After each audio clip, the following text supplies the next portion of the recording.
Vous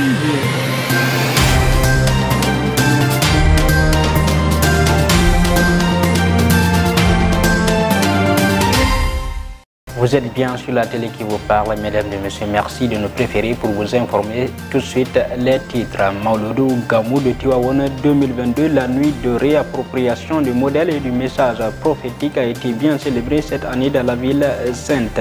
Le khalife général de Tidjane, Serigne Mbaye Mansour Sy en a profité pour montrer à quel point la famille Sy est unie.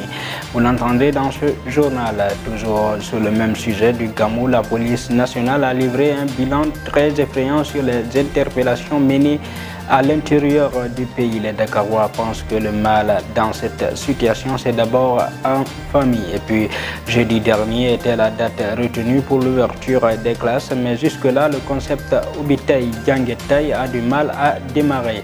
À l'école primaire Mas Massaïra Nyan, les choses ne sont pas aussi simples que ça. L'actualité internationale et la base sportive mettront fin à cette édition. Bonsoir, bienvenue à tous. Mesdames et messieurs, pour démarrer, croissance économique, le Sénégal a réalisé la croissance moyenne la plus régulière au cours de la décennie 2011-2021, le classant à la tête de tous les pays du monde. World Economic, qui est l'autorité en matière de données statistiques dans le monde, classe le pays au premier rang des pays dont le taux de croissance a régulièrement progressé au cours des 10 dernières années, aussi bien parmi les pays de la classe A que ceux de la classe B en termes de fiabilité des statistiques économiques. Comme annoncé dans les titres à l'occasion du Gamou ce week-end, le khalife général des Tidjanes, Serigne Mbaye Sy Mansour, a offert une très belle image aux disciples de la famille Sy de Tivaouane. Il a pris la main de son porte-parole ainsi que celle de Serigne Maodo Sy Dabakh pour dire à qui veut l'entendre et avec humour que la famille Sy est plus que jamais unie. Suivez. إذا قال الحزامي فصدقوه فإن القول ما قال الحزامي كودي كون مودي لي باب مالك واخ. Nous remercions Pape Malick Sy pour tous ses bons enseignements. Nous le disons merci et encore merci. Que Dieu vous protège, vous ainsi que Seydi El Hadj Malick. En ce qui concerne la relève, j'ai plus de sens. Je suis le fils qui est très complice avec son père. C'est moi seul qui a eu cette sens. Les autres ne l'ont pas eu. Pape Malick l'a déjà dit, mais ça n'attirait pas les attentions en ce moment. C'est pourquoi on dit que si vous voulez apprendre, allez chez les sages. Mathieu pour chance. Et puis toujours dans ce cadre du Gamou, la police nationale a dressé un bilan global de ses actions menées lors de ce Gamou 2022. Dans le rapport, un peu moins de 300 personnes ont été interpellées par la police pour diverses infractions. Les détails avec Léna Mbaye. La police nationale a révélé que les actions menées sur le terrain lors du Gamou a permis l'interpellation entre Tivaouane et Kaolack de 294 personnes pour plusieurs infractions, dont 136 pour vérification d'identité, 27 pour détention, usage, offre et possession de chanvre indien, 33 pour ivresse publique manifeste, 32 pour vol, 15 pour recel, 1 pour risque à la voie publique, 38 pour nécessité d'enquête, 3 pour association de malfaiteurs, 2 pour usurpation de fonction, 1 pour filouterie de transport, 3 pour destruction de biens appartenant à autrui, 1 pour homicide involontaire par accident de la circulation et 2 pour outrage à agence de l'exercice de ses fonctions. Dans un communiqué, le Bureau des relations publiques de la police nationale indique que 72 individus ont été présentés au parquet. Dans le cadre de la lutte contre la drogue, 300 grammes de chanvre indien ont été saisis. Sur le plan de la sécurité routière, 61 pièces ont été également saisies. La police nationale a mobilisé 3500 fonctionnaires de police, éléments en tenue, éléments en civil, d'importants moyens logistiques et un soutien technique performant composé de drones et de caméras de surveillance. Ce dispositif, entendu par l'érection de plusieurs postes de police avancés, a participé à rapprocher davantage les services de police des pèlerins et de mieux prévenir les actes de délinquance. Le désengagement de ce dispositif se fera de manière progressive pour pour permettre un retour sécurisé des pèlerins à leur destination. Et donc plusieurs dérives sécuritaires notées durant cet événement. Nos reporters sont allés recueillir des avis sur les principales causes de ces comportements de certains de nos compatriotes. Le micro-trottoir est signé Pendagay Matardiara. Bon, cela est dû parce que pour les jeunes qui font l'agression et tout, et les vols, cela est dû par le manque de travail. Les jeunes, ils sont parfois poussés parce qu'ils n'ont pas de boulot, ils n'ont pas de quoi faire. Donc ils sont poussés à voler, à faire des choses malsaines. Voilà. Et aussi pour le manque de sécurité dans les grands rendez-vous comme le Mago et le Magal, il y a aussi le manque de sécurité venant de la police, des forces de l'ordre. Et l'État doit plus s'appuyer sur ce genre de choses-là.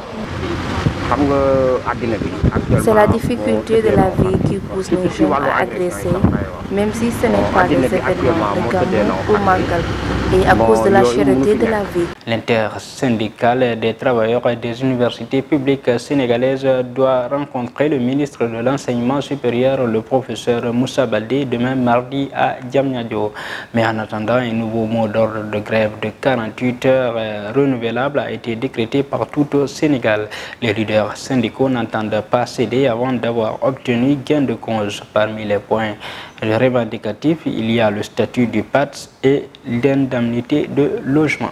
Je vous le disais également dans les titres, le 6 octobre dernier devrait être la rentrée des classes, sauf que le Gamou et les inondations enregistrées dans certaines écoles ont particulièrement plombé la reprise des cours. À l'école première Massaïr Nyan, la rentrée scolaire 2022-2023 a du mal à être effective. Micro-trottoir signé Marem Faye Matardiara. Je pense que c'est un vrai retard parce que les écoles sont ouvertes, donc on pouvait commencer à apprendre. Et on n'a même pas démarré le cours en carrément jusqu'à présent. Parce qu'il y avait les problèmes d'orientation. Et jusqu'à présent, il y a les problèmes en seconde continue.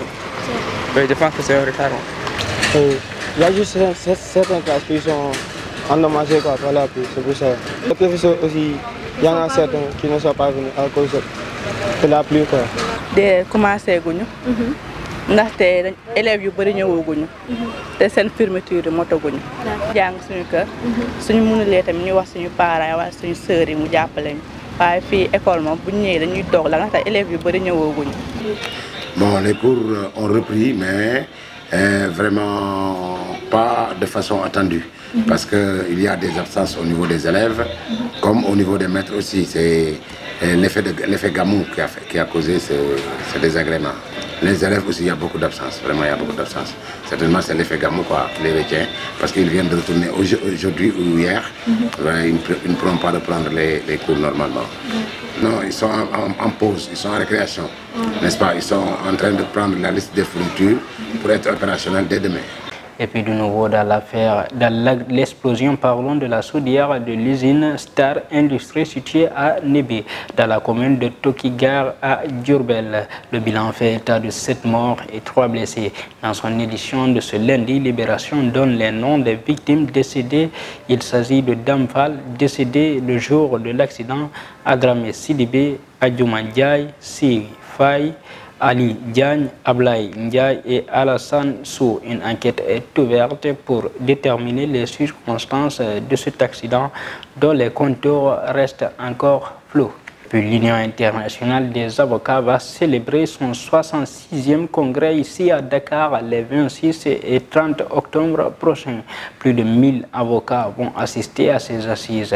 Pape Leyti Ndiaye, le futur ex-bâtonnier de l'Ordre des avocats du Sénégal, va présider les assises qui seront ponctuées par une assemblée générale et des activités culturelles. Les thèmes qui seront développés cette année sont la gouvernance des ressources minières et énergétiques en Afrique et au-delà, et l'efficacité et la pertinence des systèmes judiciaires.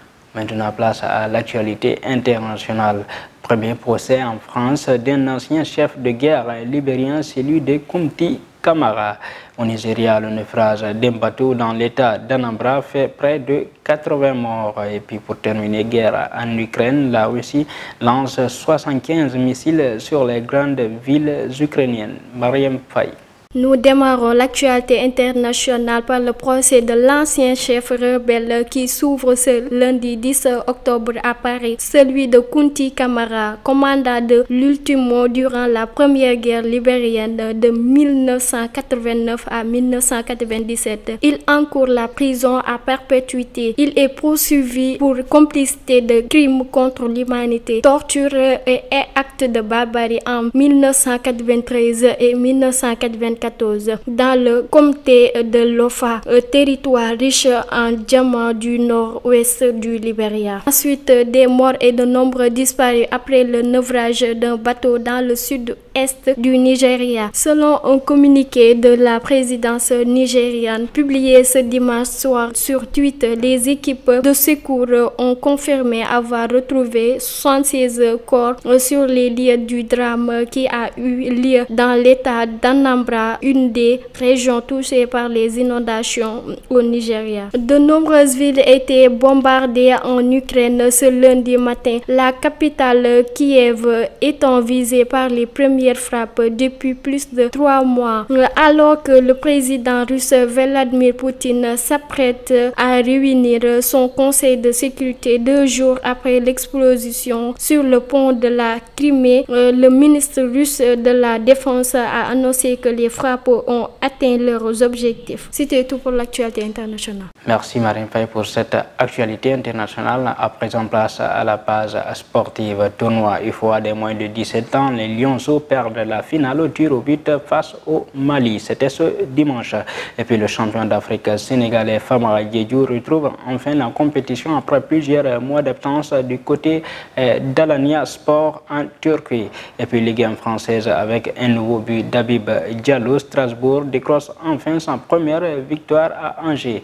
Les détails avec Pendagé. L'actualité sportive que nous démarrons avec en finale du tournoi UFOA des moins de 17 ans ce dimanche. L'équipe nationale U17 du Sénégal s'est inclinée au tir au but face au Mali 2-4 après un score de parité à l'issue du temps réglementaire, un but partout. Mais les Lionceaux sont tout de même qualifiés pour la prochaine CAN de sa catégorie. Et puis absent des pelouses depuis de longues semaines, Famara Diédhiou a rejoué avec Alanya Sport ce dimanche. Un retour qui tombe à pic pour l'attaquant sénégalais en marge de la Coupe du Monde. Le champion d'Afrique qui s'était blessé pendant la préparation a suivi le début de la rencontre sur le banc des remplaçants avant de faire son entrée à la 77e minute de jeu. Enfin, pour terminer avec Strasbourg qui a enfin gagné en Ligue 1 cette saison en allant s'imposer à Angers ce dimanche 3-2. Le Racing a notamment pu compter sur Habib Diallo. Le club alsacien était encore la seule formation à n'avoir remporté aucun match en championnat. C'est désormais chose faite pour Habib Diallo et ses partenaires qui l'emportent 3-2 au stade Raymond Kopa. C'était tout pour l'actualité sportive.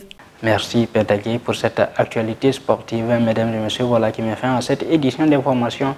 Merci de l'avoir suivi. Restez en compagnie des programmes de la Time for Africa, les meilleurs.